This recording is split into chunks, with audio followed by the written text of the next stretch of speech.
This morning at 8:30 a.m. Eastern Time, a single government report landed on Wall Street's desk, and within 60 seconds, futures were down 600 points. At the same moment, an oil tanker in the Persian Gulf was burning. Two events, one morning. And between them, they have answered the question every investor, every homeowner, every American worker has been asking since February 28th.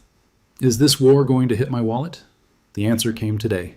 And it is yes. I'm going to walk you through exactly what happened this morning, why it matters more than anything you've seen on the news this week, and most importantly, what you need to do before Monday's market open. Because in the next few minutes, you're going to understand something that most Americans won't understand until they see it on their bank statement.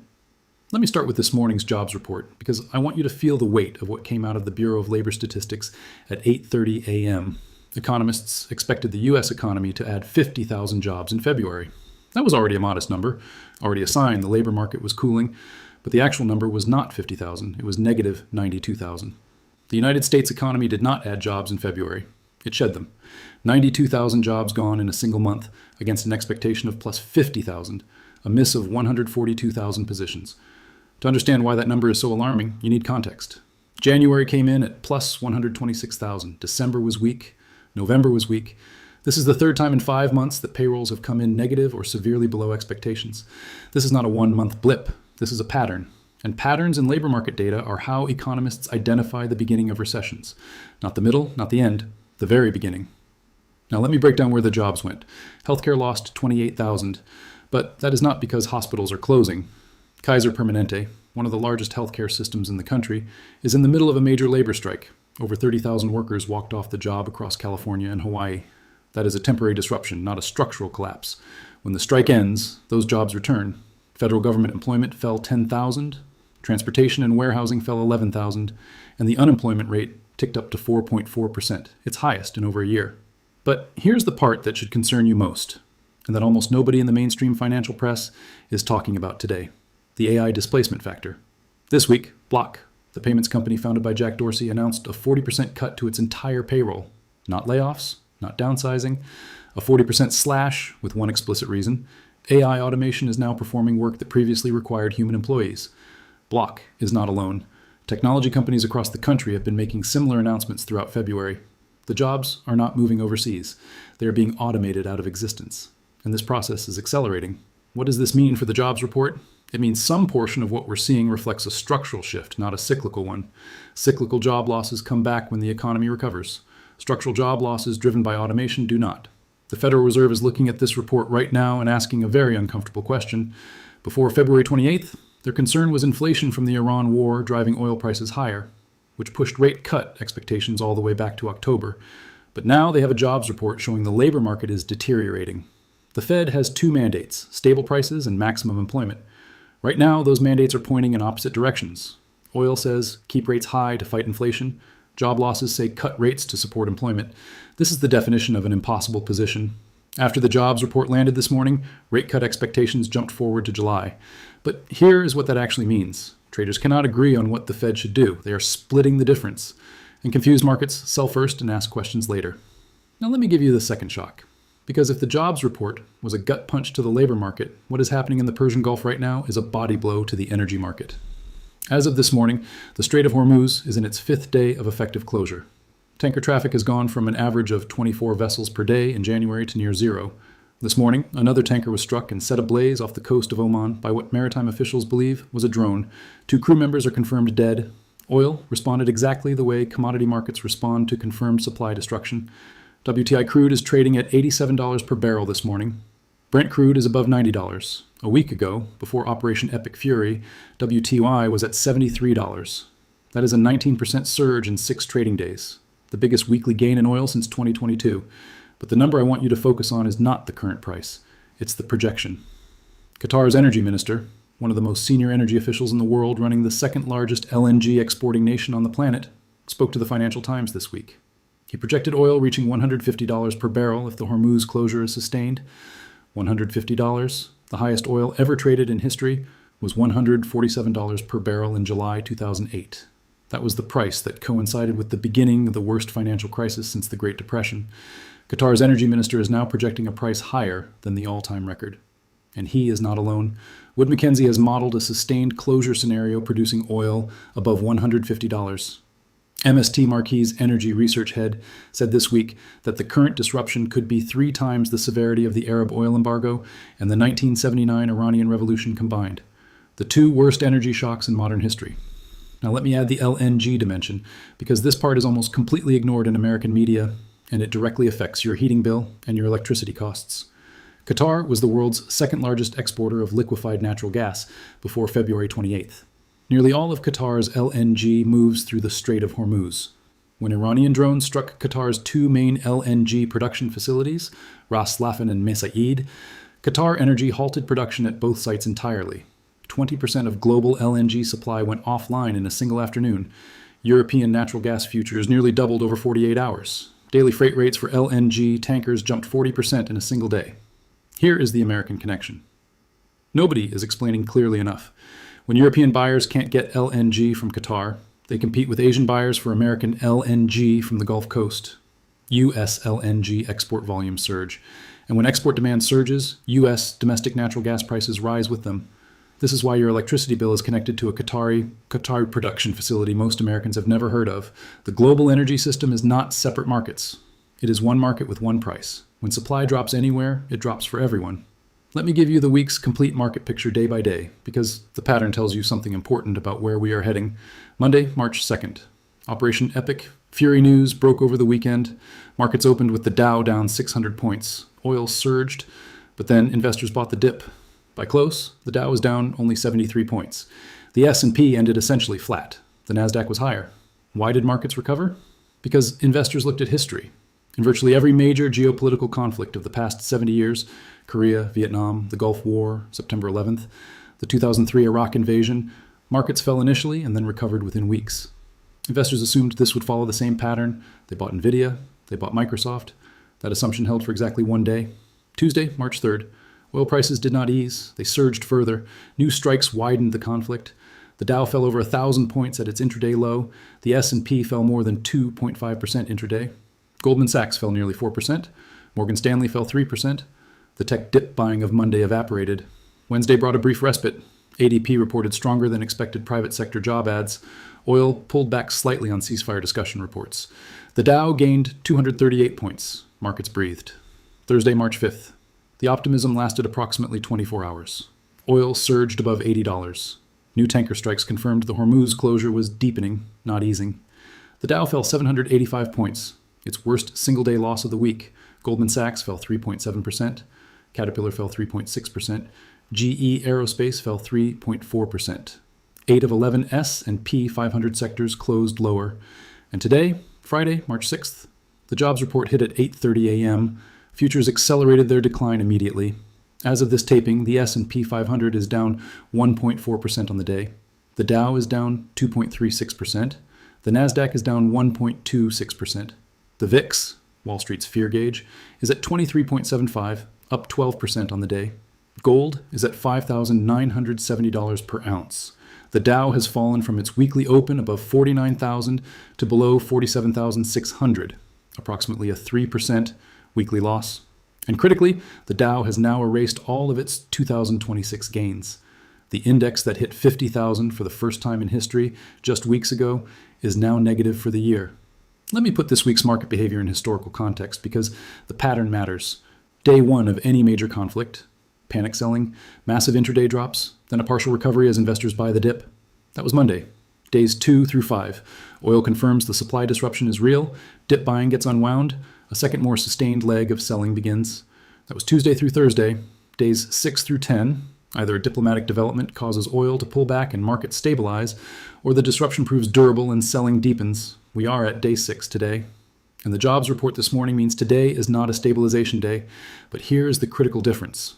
Every historical example I just cited, September 11th, the 2003 Iraq invasion, the 2022 Ukraine invasion, none of them involved the physical closure of the Strait of Hormuz.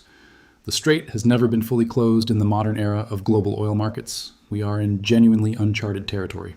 Every analyst's model is uncertain right now, not because they are incompetent, because the data set for a Hormuz closure is empty. The historical playbook of buy the dip and recover in 6 weeks is built on conflicts that did not interrupt the world's most critical oil shipping lane. I need to introduce you to a word that economists use carefully because it describes a specific condition that is extremely difficult to fix: stagflation. The combination of two things that are not supposed to happen simultaneously: stagnant or declining economic growth and rising inflation.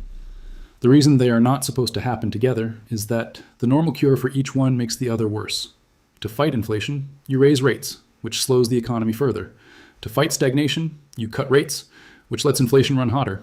Stagflation puts the Federal Reserve in a room with no exits. The last time the United States experienced true stagflation was the 1970s, caused by the Arab oil embargo. Energy prices surged. Inflation. The economic shock from higher energy costs slowed growth. Stagnation. The cure required Paul Volcker raising interest rates above 20%, triggering a brutal recession that lasted from 1980 to 1982. The medicine was nearly as painful as the disease. This week, Mohammed El-Arian, former CEO of PIMCO, current advisor to major sovereign wealth funds and one of the most respected economists alive, wrote that the cumulative effect of these disruptions is a fresh potential bout of stagflation blowing through the global economy.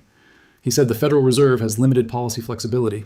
Former White House energy advisor Bob McNally was more direct. He said an extended Hormuz closure would guarantee a global recession. And Goldman Sachs projected that if oil prices remain elevated, U.S. CPI inflation, currently at 2.4%, could climb to 3% by year end.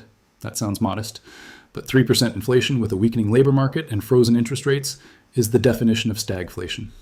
Here's why this matters for you personally. In a normal recession, the Fed cuts rates, mortgage rates fall, business loans get cheaper, the economy eventually recovers. That is the playbook that has worked in every recession since 1982. In stagflation, the Fed cannot cut rates because cutting rates would make inflation worse. Cleveland Fed President Beth Hammack said this week that rates may need to stay high for quite some time. Minneapolis Fed President Neil Kashkari said he needs to see a lot more data before doing anything. Translation: he is not cutting. The rate relief that millions of American homeowners and homebuyers have been waiting for is now in serious jeopardy. Not because the economy is strong, this morning's jobs report made clear it is not, but because cutting rates into an inflationary oil shock risks making the inflation problem dramatically worse. Let me bring everything out of the abstract and into your specific financial life. Your gas tank. The national average for regular unleaded is approximately $3.50 today, up from $3.20 2 weeks ago. That 30-cent increase is just the beginning. The lag between crude oil price changes and pump prices is typically 3 to 6 weeks. The crude surge happened this week. The full impact reaches your pump in 2 to 4 weeks. Under a medium disruption scenario, 5 weeks of severely reduced Hormuz traffic, analysts project pump prices reaching $4.50 to $5 nationally. Under a severe scenario, $6 or above. This is not fear-mongering. This is the documented relationship between crude and pump prices that has held for 50 years. Your grocery cart. Food inflation is oil inflation with a delay. Diesel powers every truck that moves food. Natural gas manufactures the fertilizer that grows it. Energy powers the processing plants. The delay between oil price changes and grocery prices is 2 to 3 months. The surge happening right now shows up on grocery shelves in May and June. For a family spending $1,200 a month on groceries, 3% inflation is $36 in additional cost every month, indefinitely, as long as oil stays elevated. Your mortgage. Before today, rate cut expectations were pushed back to October because of Iran inflation fears. After today's negative jobs number, traders moved those expectations forward to July. But here is the honest truth.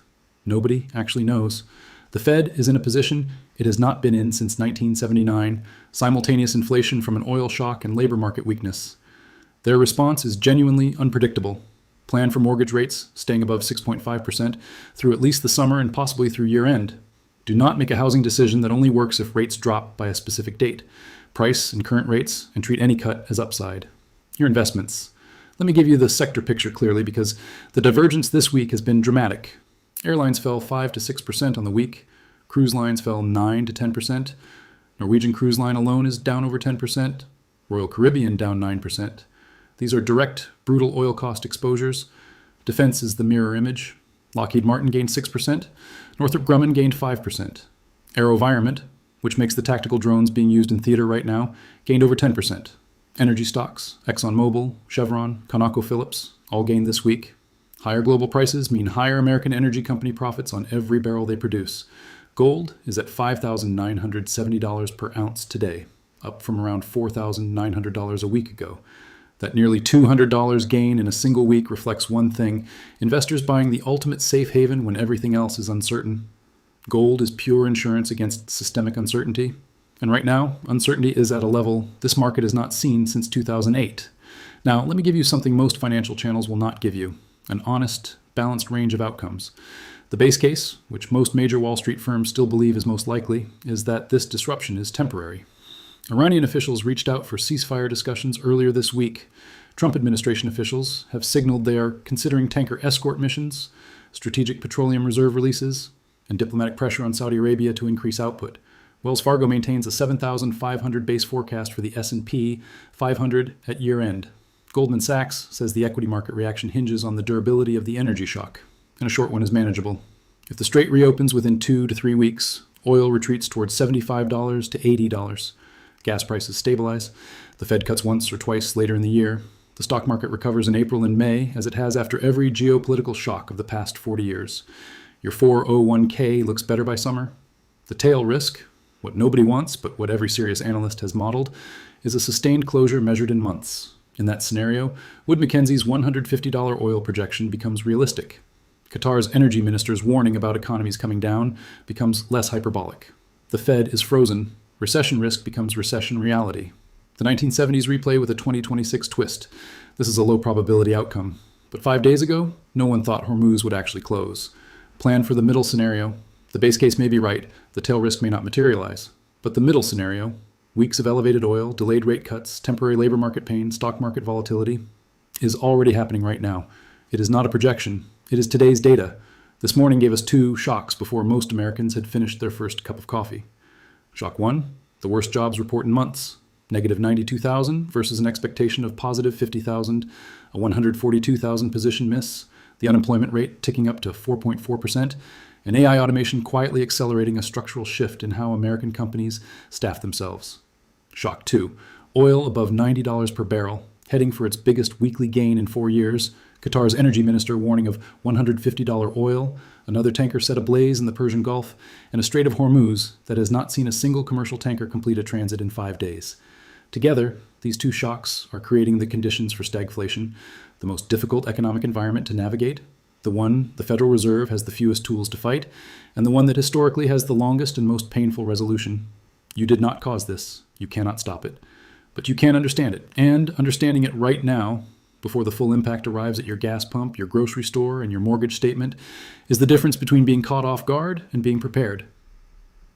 Fill your gas tank today. Revisit any major purchase that depends on current shipping costs. Understand why your 401k is moving the way it is. Check whether your mortgage budget is built around current rates or optimistic projections of future cuts. The people who understand the mechanism are the ones who see the wave before it arrives. Everyone else figures it out when they're already underwater. If this video gave you clarity you didn't have an hour ago, do 3 things right now. Subscribe and hit all notifications. The situation changes hourly, and you need the analysis as it develops. Share this with one person who has a financial decision coming. A home purchase, a job change, an investment. They need to see this before that decision, not after. And leave a comment below telling me your state and what gas costs right now. I'm tracking this in real time across the country. The jobs numbers are in, the oil is above $90, the market is falling.